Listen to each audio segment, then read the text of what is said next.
राधे राधे। तो आज day first है मेरा वृंदावन में। तो हम आपको ले आ रहे हैं दर्शन करने। अभी तो फिलहाल मंदिर बंद हो चुकी है क्योंकि मैं 12 बजे सो के उठा हूँ, थोड़ा रात को लेट हो गया था, 3-4 बज गए थे। तो प्रेमानंद जी की भी दर्शन नहीं हो पाए क्योंकि वो उनका स्वास्थ्य खराब है, तो वो दर्शन देने आ नहीं रहे थे। तो उसके बाद हम लेट नाइट सोए थे। तो अब उठे हैं और अब जाते हैं, कराते हैं दर्शन, देखते होते हैं। राधे राधे। वृंदावन आए और रिक्शा से ना घूमे तो वहाँ घूमने और एक्सप्लोर करने का असली मजा नहीं आता। यमुना मैया के दर्शन करें, फिर नाव में बैठकर यमुना जी की सैर करें और केसी घाट के दर्शन अवश्य करें। यहाँ प्रतिदिन सुबह और शाम यमुना महारानी जी की आरती होती है। नाव में बैठकर आप बहुत सारे प्राचीन मंदिरों और घाटों के दर्शन भी कर सकते हैं। यमुना में घूमने के बाद हम लेते हैं चाय की चुस्की। उसके बाद हमारा गाइड आ जाता है और फिर हम निकल पड़ते हैं भांडीरवन की तरफ।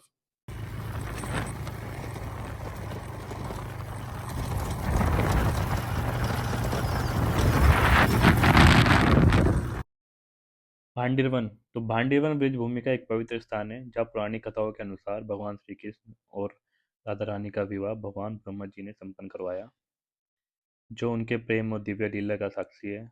और ये वही स्थान और मंडप है जहाँ गठजोड़ और बाकी सारी रस्में हुई। और कहा जाता है राधा कृष्ण के 100 साल के वियोग के बाद नारद मुनि के कहने पर ब्रह्मा जी ने उनका विवाह इसी मंडप में करवाया। तो आप देख रहे हो ब्रह्मा जी बीच में बैठे हैं और आमने सामने बैठे राधा रानी और कृष्ण। और यहाँ की एक और कथा है, यहाँ पे बलराम जी ने प्रलम्बसुर नामक राक्षस का वध किया। और जानते हैं पंडित जी से बाकी की स्टोरी। जय जय श्री राधे। देखो, इस स्थान को नाम है भांडीर वन। जी। जो ब्रज के 12 मुख्य वन है, उन वनन में ही भांडीर वन आता है।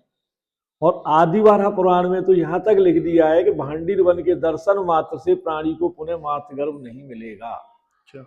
यानी उसका पुनर्जन्म नहीं होना है। जी जी जी। और एक लीला ऐसी है जो भांडीर पूरे संसार में कहीं भी नहीं है, जो कि राधा कृष्ण के विवाह की है, जिसका प्रमाण कई पुराणों में आया है, जैसे हरिवंश पुराण में, पद्म पुराण में, स्कंद पुराण में, ब्रह्मवैवर्त पुराण में, गर्ग संहिता में, गोपाल चंपू में, लाट सागर में, मलुक जी की वाणी में, कई शास्त्रों में वर्णन आया है कि ब्रह्मा जी ने यहाँ उनका विवाह कराया था।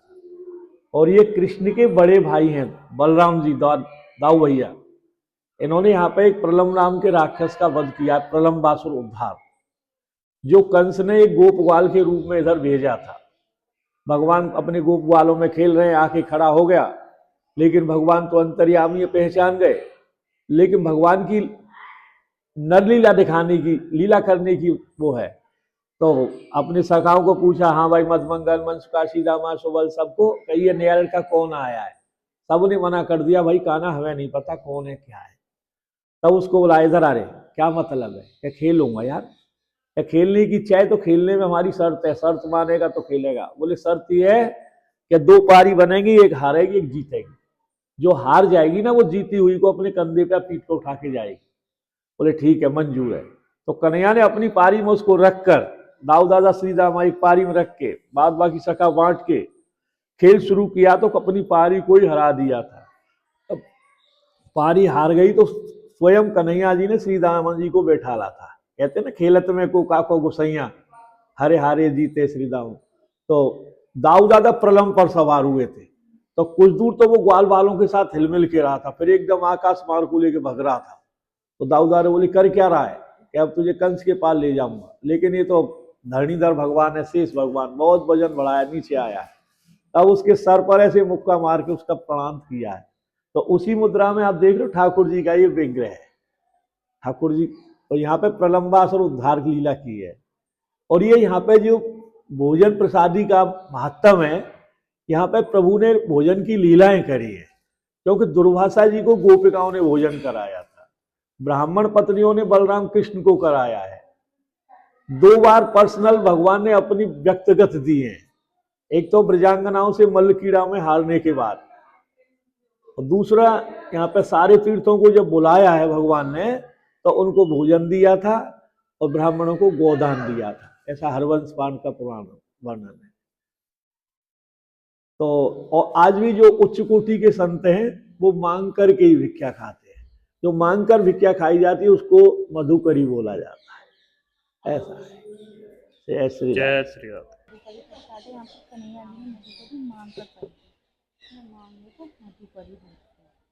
जब हम कहीं विवाह में जाते हैं बिना प्रसाद के नहीं आते ना, तो स्वयं श्री जी के विवाह का प्रसाद है लाल मोहन।